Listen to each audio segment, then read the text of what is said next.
All right. Well, we are live. Chris Keiser, thanks so much for joining me, my friend. How are you today? I'm doing great. How you doing, Jake?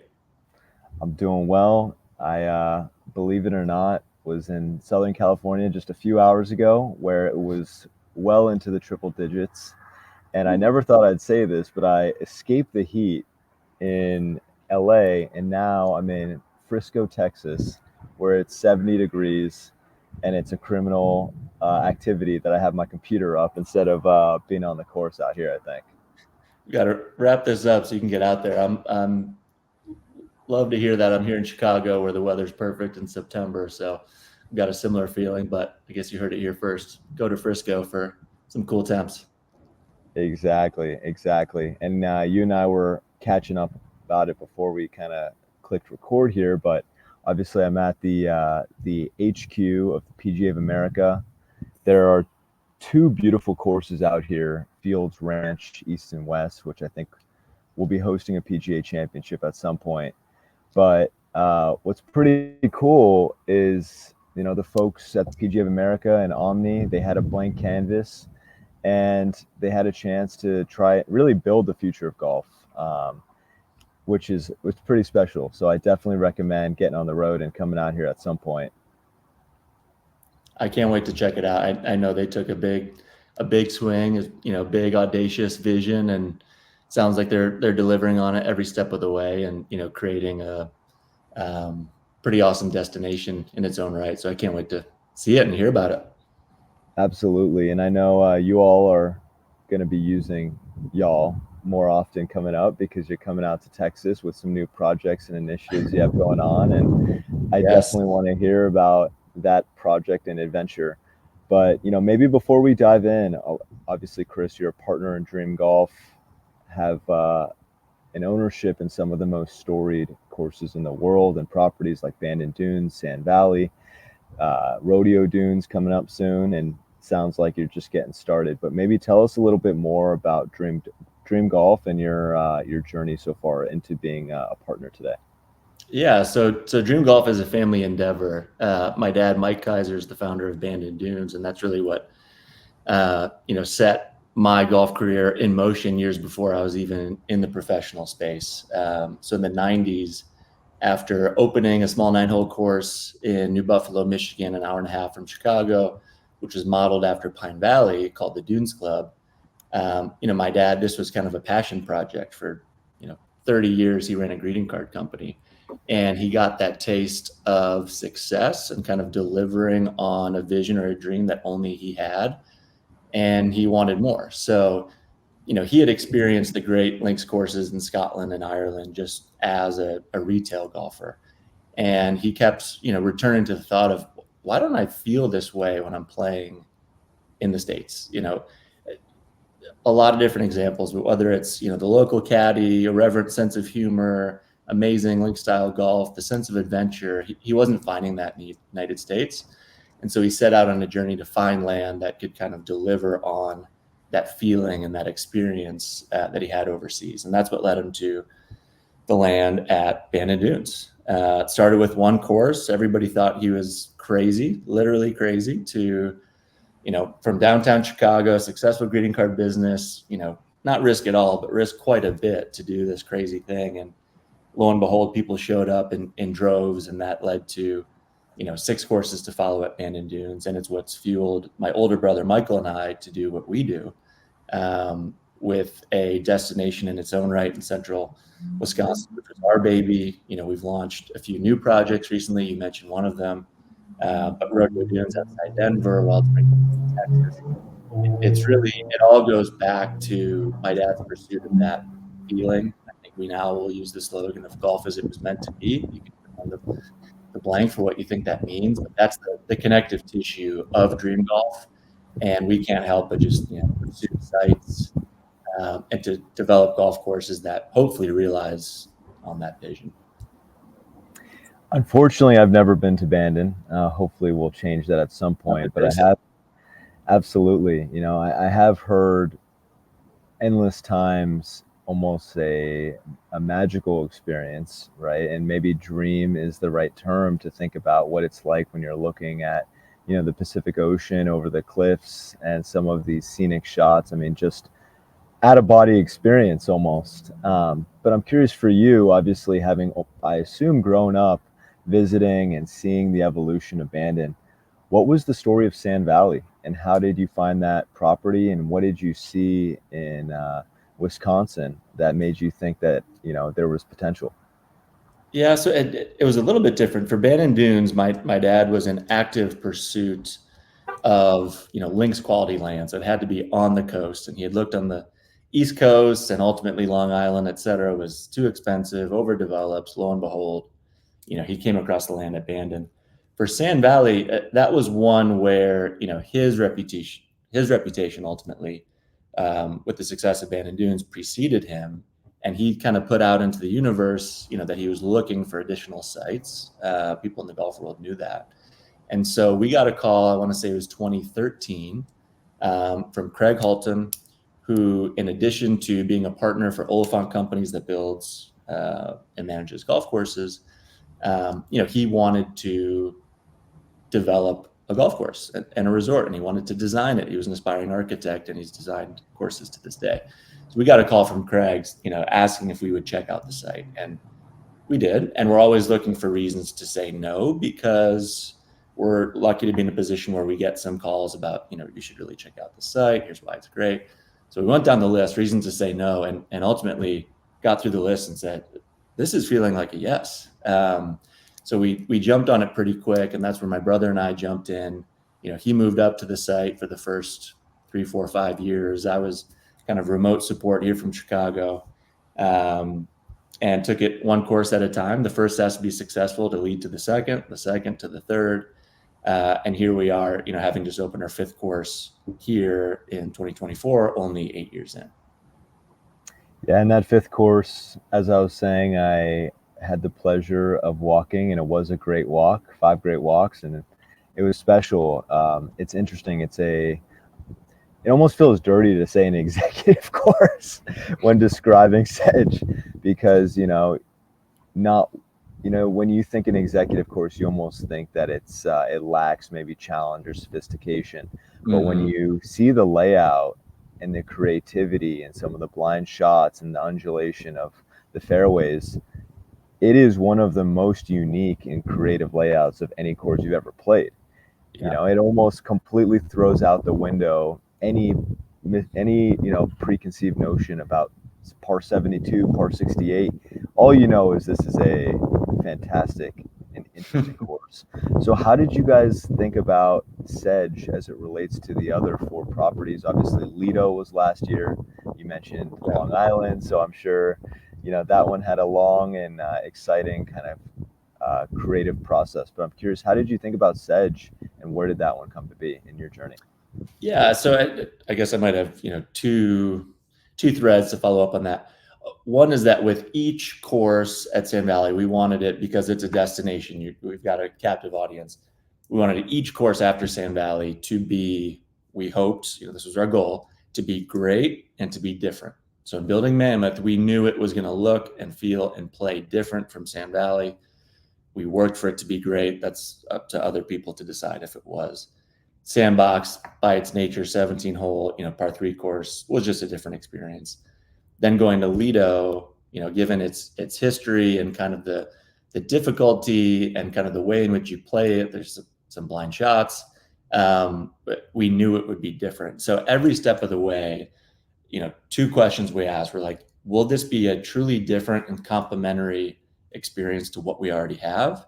And do we think it can be great? Could this be the best course at Sand Valley? Like, that's the challenge we presented ourselves every step of the way. So not to say each one has been better, but I think at a minimum, we can hang our hat on each one has been different. And in part for Sedge Valley, I think, maybe building a par 68, 5,900 yard, golf course seems crazy or risky.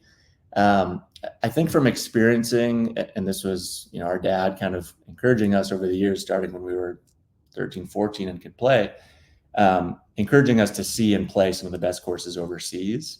And I think Americans in golf generally are a lot more dogmatic than what you see with links courses, where I remember playing no joke, a par 6 or 7 that was like 690 yards. Crazy. You would never see that on a golf course today. But that was just kind of the locals working with the land in far northern Scotland. I couldn't even tell you the name of the course. So, then we were talking about some of the heathland courses, Swinley Forest. I don't even think I knew it was a par 68. Every step of the way, I was just wowed by the quality of the architecture. And at the end, just thought, oh my God, what an incredible course. So with Sedge Valley, yes, we knew it was going to be par 68. We wanted to lean into that a little bit to maybe break the mold of courses have to be par 72, and they have to have a certain number of par 3s and 4s. So we wanted to mix it up, but really just comes down to, are there great golf holes out there on a beautiful routing, a beautiful walk that people are going to enjoy? That was our hope. That was our goal. It almost feels like the entire journey of Dream Golf has been almost defined by taking a little bit of risk and almost breaking the mold of destination golf. And I'm curious, obviously, when you started with Bandon and obviously Sand Valley and now future projects, how do you think about creating something special? I guess, what are the core values of what you're looking for in a dream golf property? It really all starts with the land, regardless of location. And you can tell by Bandon Dunes, let's go back 30 years. My dad found the site, remote southern coast. I mean, if you go from Northern California all the way up to Port Orford, which is the biggest town south of Bandon, they call it the dark coast because you cannot see any light or cities or development from the sea. So this is a remote part of the world. Why would my dad go there? It had amazing land, great topography, sand-based. That's a developer or a golf architect's dream to build a golf course. Similar for Sand Valley, we had to change our formula, which had always been, for my dad, great site, pair it with the genius architect on the ocean, just don't mess it up. This is going to work out. We didn't have an ocean at Sand Valley, but we had this really unique ecological setting where, these huge sand dunes were, thousands of years ago, the sandy bed of a prehistoric glacial lake. So we just had this amazing canvas to work with. So it really just all comes down to the land, regardless of where in the world it is. And then you kind of hope, you pray that if you build it, people will come. Certainly, my dad and Dick Youngscap, who built Sand Hills, which was private, it's a little bit different, but they were really pioneers in that space. And I think have given not only my brother and I, but others confidence that, okay, golfers are a passionate bunch, and whether it's plane, train, automobile, they're going to find their way to great golf. It really comes down to the site. That's the starting point. So you have the site, you get excited, you feel like you have some potential here, something creative, something out there. I'm sure, this site inspiration is taken from playing hundreds of courses around the world that have all different, local influence. But once you pick the site, then what happens? How do you decide who you're going to partner with in that journey? And how do you come in with a hypothesis of what you're seeing? Or are you almost thinking, all right, we have this site, let's find, as you said, a genius architect to kind of give them that canvas? I think it's twofold. I think you have to come in with a distinct point of view. If you don't, then you could fall victim to, a camel is a committee trying to design a horse. You can say that better, but so you have to come in with a distinct point of view. What are we trying to create? And I think we've learned from our dad, and we also use kind of a committee of one sometimes, like, what would I want to experience? And not to say that's what everybody's going to like, but it can help you kind of zero in on what's going to cut through the noise. What do people care about and what do they not? So I think if you come in with a point of view and then remain very curious and very open, you're going to get inputs. We're going to bring people to the site. Hey, what do you think? What did you think of that hole? Did you like it? Was that too hard? Was it too long? Back-to-back threes, is that crazy? So we're always kind of probing and asking questions. And again, this is like my dad's specialty. What do we think? If he was with you, Jake, it'd be, what do we think about this? What do you think of this chili? So coming with the point of view, and then kind of our system is being very curious and asking smart people who have their own point of view what they think, and then we calibrate. It doesn't mean we agree with everybody, but there might be some themes that come up, and okay, that's a good point. This is too hard, or this is too short, or whatever it might be. So that's maybe from a high level system or approach point of view, what we try to do. Yeah, one thing, I don't know if this is distinct to Dream Golf, but what my experience has been now playing a few of the courses at Sand Valley is, as a beginning golfer, it's kind of funny. I played it in I played Mountain I played Mammoth in April 23, and then I got a little bit better at golf, and I played Sedge this past June. And so it's kind of fun to see a year of Jake, hacking it around. But one thing I found very unique was that it's clear as a beginning golfer, you can go out there and have a great time. As we kind of chatted about, number one at Mammoth is 170 yards wide. You gotta really spray that thing to lose the ball. We want you to find the fairway. Exactly. But you could tell that to score and to get a birdie on many of the holes, you got to hit some really good golf shots. You got to put a lot of strategy into, where you're going to land it on those big greens with the undulation. A lot of times a two putt is actually a great outcome on some of those greens, depending on where you land it. So that's what impressed me, was you could be a +2 handicap or a +20 handicap and have a great time on the same course. Is that something you guys think about? I guess, is that a feature or is that a bug? No, that's 100% something we think about, we talk about, we strive for. We want the 20, 30 handicap, whatever, to have as much fun and have probably a different challenge than the single digit, the scratch, let's say. And if you can create a course that, group of 8 with kind of that full spectrum of abilities, they all enjoy, then it's like, oh, wow. Not necessarily the holy grail for us, but like that's a big win, because we know, our guests are the quote retail golfers, and they have the full spectrum of abilities. So I think there's other developers or locations that probably lean into, or definitely lean more into, the championship golf course. Like, this is where the pros play. We are going to test you. It is going to be very difficult. Chris is going to lose 7 golf balls. Jake, I'm not going to speak for you. That's just a different thing than generally links golf, and the approach we take, with some width and some angles and strategy to get to the best place. Just because you found your ball doesn't mean you're in a good place to score well or make a birdie or even make a par. But find your ball, keep going. It's definitely part of the process. Yeah.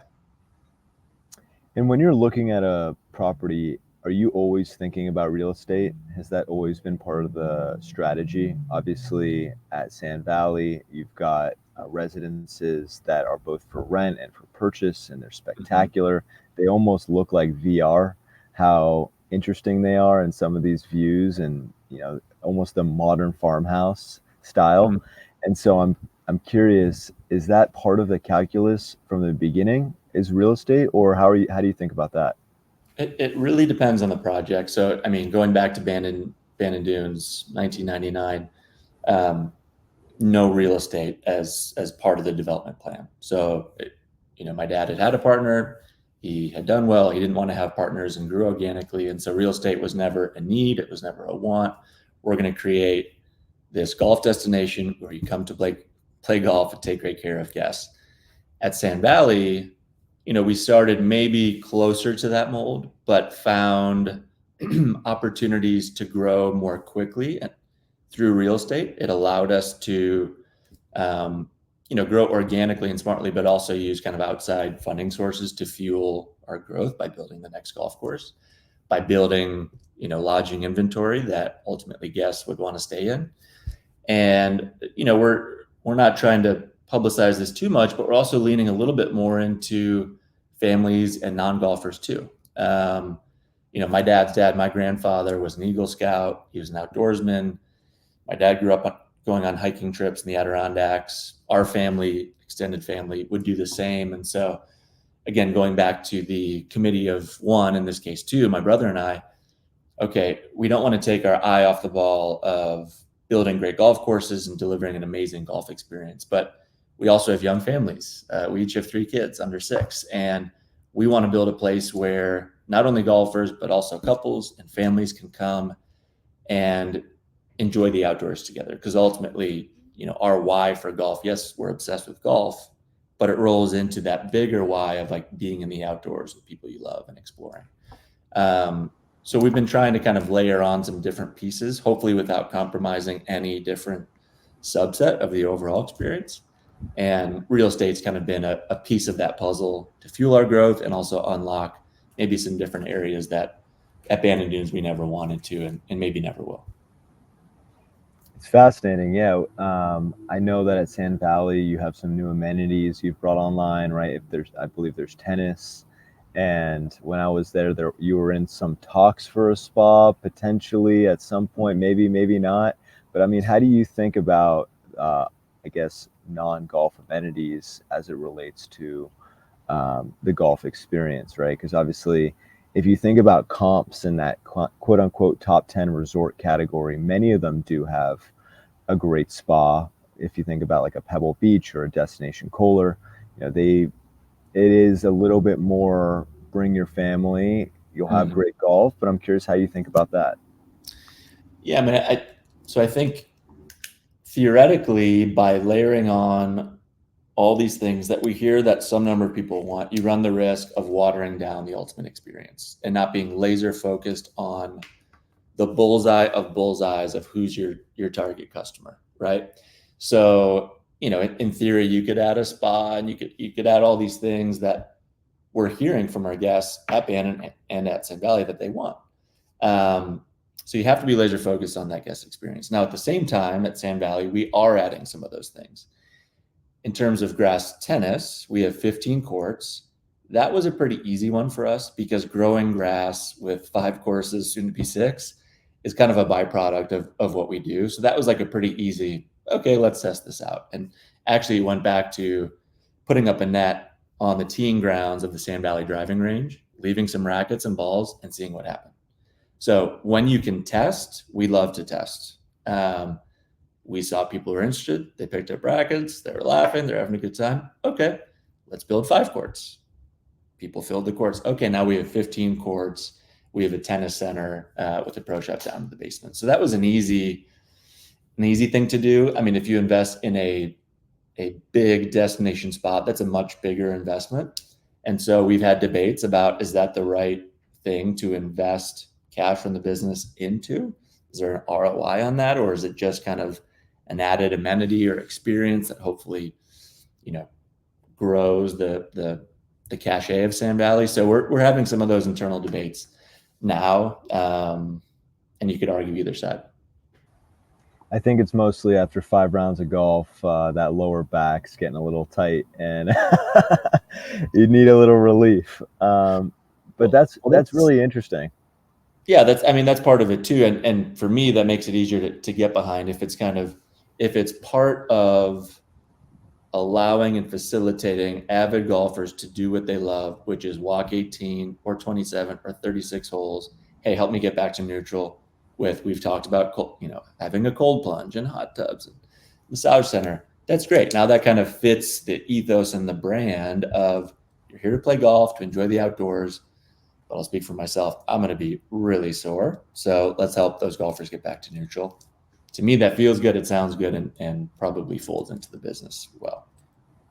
Yeah, when I was in Wisconsin, I had the chance to go to Destination Kohler as well, and they had a few masseuses on the driving range, believe it or not. Which Smart. this may be back to the idea of testing, right? And hey, why not take a little risk? So with the new projects you have going on, what have you learned from Bandon and Sand Valley that you're applying into breaking ground in a whole new property? Because obviously, I'm sure building a new brand and building in a new destination, having to source new suppliers, it's almost like a new startup, right? Whereas an expansion of a course at an existing resort, the demand is there and more supply will equal more demand. But I'm curious, how do you think about the playbook, if you will, for a brand new property after you decide, for example, outside Denver, let's take another risk? Yeah, it's a great question. We're talking about a lot right now, and there's kind of that balance of what you centralize with kind of a core, let's call it Dream Golf support team, and what you decentralize. Um, Ultimately, the most important thing, we want each property and property brand to stand on its own and to be the number one, two, three, four, five thing that people know of. Dream Golf is kind of the connective tissue that helps you understand, hey, if you love Sand Valley, but you live in Denver, oh my gosh, there might be, or there will be a golf course coming that we think you'll really love. The biggest takeaway in building, Bandon Dunes and Sand Valley is to respect the unique sense of place that already exists at these properties where we're building golf courses and building a business. That relates to the natural site itself, the topography, the ecosystem, the flora and fauna. It comes down to the people. So what's the local community that we're going to tap into to hire, servers and starters and caddy managers and caddies, and the list goes on. So I think the worst thing we could do is to say, okay, we figured it out at Bandon and Sand Valley. Carbon copy, cut, paste. Stamp here, stamp there. So it's a balance. We want to borrow from best practices and know what really is a differentiator for us, but then make sure that each site stands on its own, has that unique and distinct sense of place. So our job is to kind of unearth that first with the golf courses. We have this amazing site at Rodeo Dunes, these unbelievable sand dunes, and we're obsessed with sand dunes. Okay, we've got to let that, stand on its own and get the most of it. And then with the local community, we're going to meet amazing people that are going to come out of, for us, the woodworks. Okay, we don't want to, eradicate their character. We want to tap into their character and give them the tools to be successful taking care of our guests. So again, it's that balance, the unique sense of place with things that we've learned along the way. Yeah, and I'm sure the character of every single property, the local character and the local culture, and infusing that into the brand is so important, right? You've got a fox on your shirt, and you might not even know what will jump out at you in terms of being the culture of that, or the thing of that facility, right? 100%. Yeah. So you've got to keep, ears and eyes open. What is that thing? Oh, what's the local delicacy or the go-to, lunch? Oh my God, I never heard of that. It's amazing. It's delicious. We need to offer that at the turn stand. I don't know what that is, but there's going to be countless examples of hopefully learning from people that we hire along the way. There's no doubt. And I want to talk a little bit about marketing and in general, but you alluded to the local delicacy at the turn stand, and this was something that maybe everyone else knew about, but I was mind blown when I played Mammoth for the first time, turned the corner, and had probably the best hot dog I've ever had in my life. So tell us a little bit about that idea of offering drinks for $1 and almost giving away these really high quality food and beverage items at the turn of the properties. Yeah, so my older brother Michael deserves all the credit. In his infinite wisdom, this was his idea. I've bought into it, so we're lockstep on it. But 100% his idea. I think he ran across something similar down in Tasmania. He was part of the opening team at Bandon Dunes, and there was a competitor that had a similar approach of like wowing its guests with really inexpensive food and beverage pricing. So yeah, I mean, it kind of goes back to the golden rule, and treat people the way you want to be treated. At our properties, there's really no other option within the flow of your 2, 3, 4, 5 day experience, right? So if we wanted to charge $17 for taco stand, how would you feel when you're getting gouged at a place where you have no other option? I think we've all had that experience somewhere, sporting events, something else. It doesn't feel good. It kind of chips away at that bond and relationship you might have with the sports team or with a organization or a brand. On the other hand, so we kind of call this the value proposition. if you leave, I'll just call it money on the table for something like tacos. We have dollar tacos at Craig's Porch. We have dollar hand pies at Sedge Valley. Um, that all of a sudden becomes an investment in the guests and the relationship you have with them. And it's like, they know we could have charged almost anything we wanted. And so there's that kind of that, tip of the cap from guests. It feels good. And they walk away feeling good about the experience overall. So we like that halo effect, and we're sticking with it. Yep. And for that, we thank you. How do you guys think about your technology stack? How do you think about the tools and capabilities that you have? I know even up until recently, you did not have online booking at some of your facilities. Obviously, Bandon Dunes, I don't think you could go on right now and book a tea time, which is obviously by design. And obviously, we partnered at the launch of Sand Valley's tea time system last year. And I'm curious, how do you think about technology and the role that technology plays in that guest experience? Sometimes we talk from a guest experience perspective of having everything you need and nothing you don't. So don't provide things that get in the way. And I think with technology, there's a temptation, because we all have, smartphones on us 24/7, to, how can we use a phone to do A, B, C, D, E, F, G?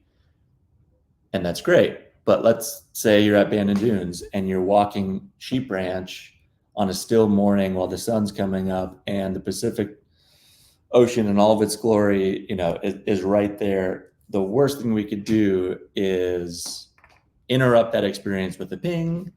You're one hole away from the turn stand. Did you know we have, this, like, so that's come up. We've talked about it, and it's exciting to kind of use technology to solve issues, big or small. But everything you need, nothing you don't, is something that we sometimes come back to. And so where I particularly love it is on kind of the operations efficiency side. So whether it's, Noteefy with tea time waitlist management, awesome. Scheduling tools that make it easier for, golf ops and caddy managers to get the right people in the right position at the right time based on volume. That's where I think, given where software and technology is today, that's where like the most opportunity is. And again, always being open to things that can improve the guest experience, but maybe just empowering our team to do what we do quickly to the best of our ability, take better care of guests, whatever that might be. And this is probably right on brand with Dream Golf, which is to take a look at something and put your own spin on it. But it was very fascinating how your team has, and probably influenced by the entrepreneurial nature of how you drive decisions, decided to deploy Noteefy, which was, traditionally we think about our product, and at least the hypothesis we have is, hey, this is a waitlist system. You can put it on the tee sheet, you can put it in front of golfers, and we'll prompt them and let them know when an inventory within their preferences comes online, so they don't have to call and they can go about their business, right? Bread and butter.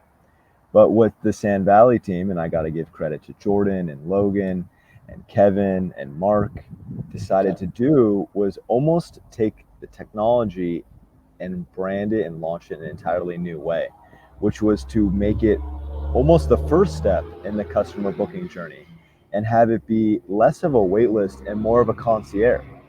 So it really would replicate the need to continue to call and call and call while still giving that white glove customer experience.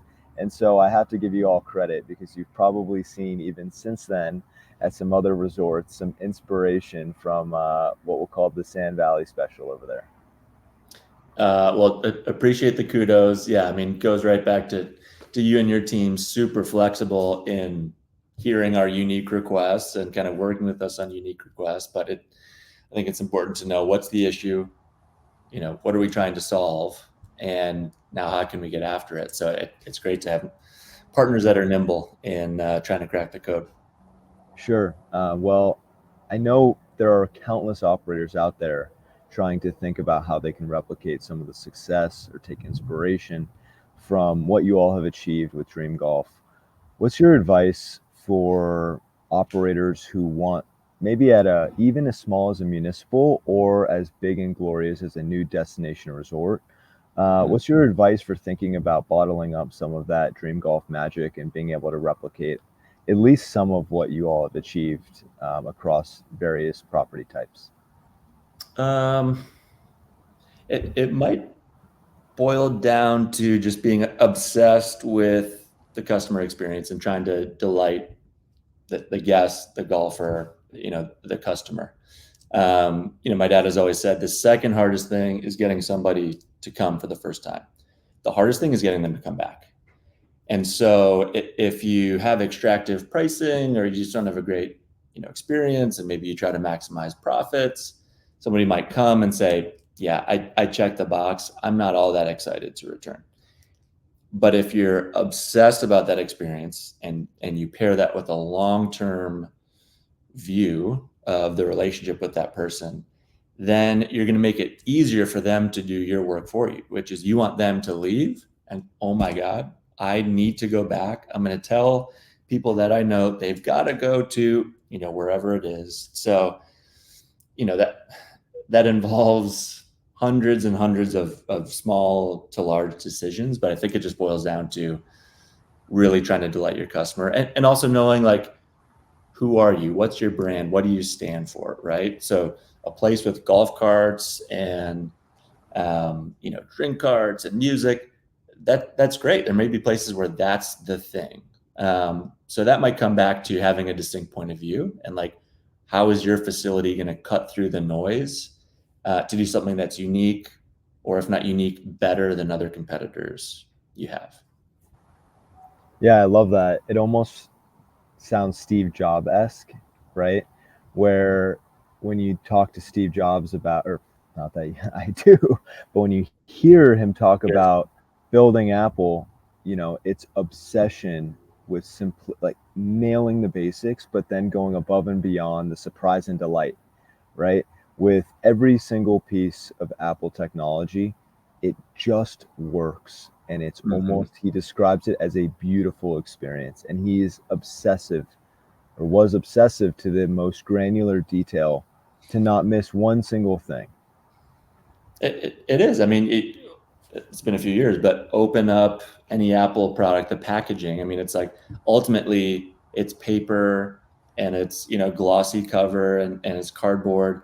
But that experience is, like, for some people, if not religious, it's such a special thing, right? So they've taken commodity, plastic, cardboard, et cetera, turned into such a special thing.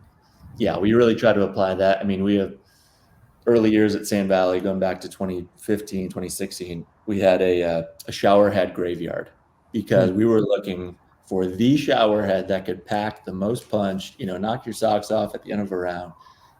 Going back to what really matters, we want to have great showers, comfortable bed, good pillows. We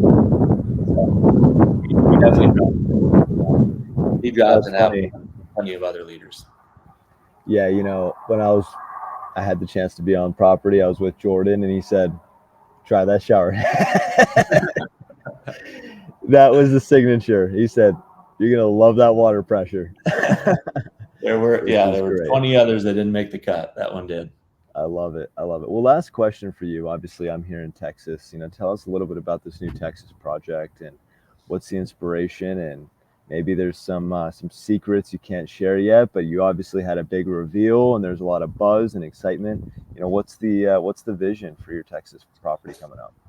Yeah, so the site is in eastern Texas. It's about 10 minutes north of Nacogdoches, the oldest town in Texas, where Stephen F. Austin University is. So there's for us a nice metro area, let's call it, nearby. It's equidistant, roughly 2 hours from Dallas and Houston both. But in terms of the site, it's very unique. When I first heard about it from my brother, and we're talking on the phone every day, when I pictured East Texas, and I live in Chicago and haven't spent much time, honestly, in Texas, I'm picturing flat desert.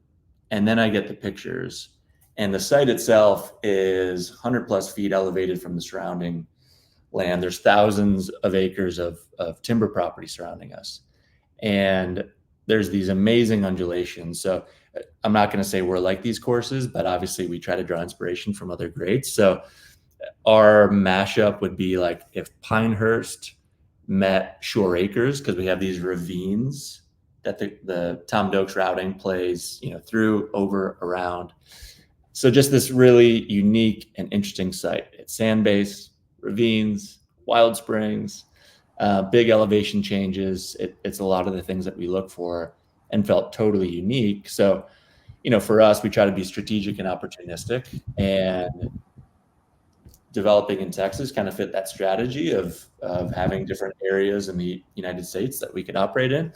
But the opportunity came about through word of mouth, and Michael made, if not one, maybe two visits, and it was like, we have to act on this. We need to develop some great golf here. So Tom Doak has done the first course routing. Corey Crenshaw has done the second.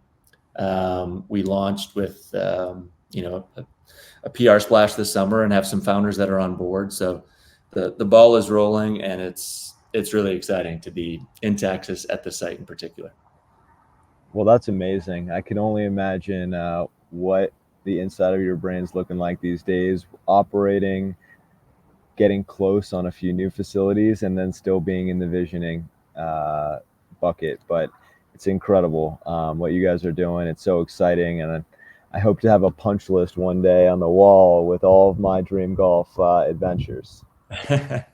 Well, yeah, we'll make it happen. So it sounds like Bandon's next, and we'll work our way down the list. All right. Well, that sounds good. Chris, thanks so much for the time. Thanks so much for all you do for us and just in general. Really appreciate, you for the sake of golfers everywhere. Thank you for making dreams come true over here. Well, Jake, thanks for having me. It was a lot of fun catching up, and yeah, love what you do. Big fan. Thanks, man.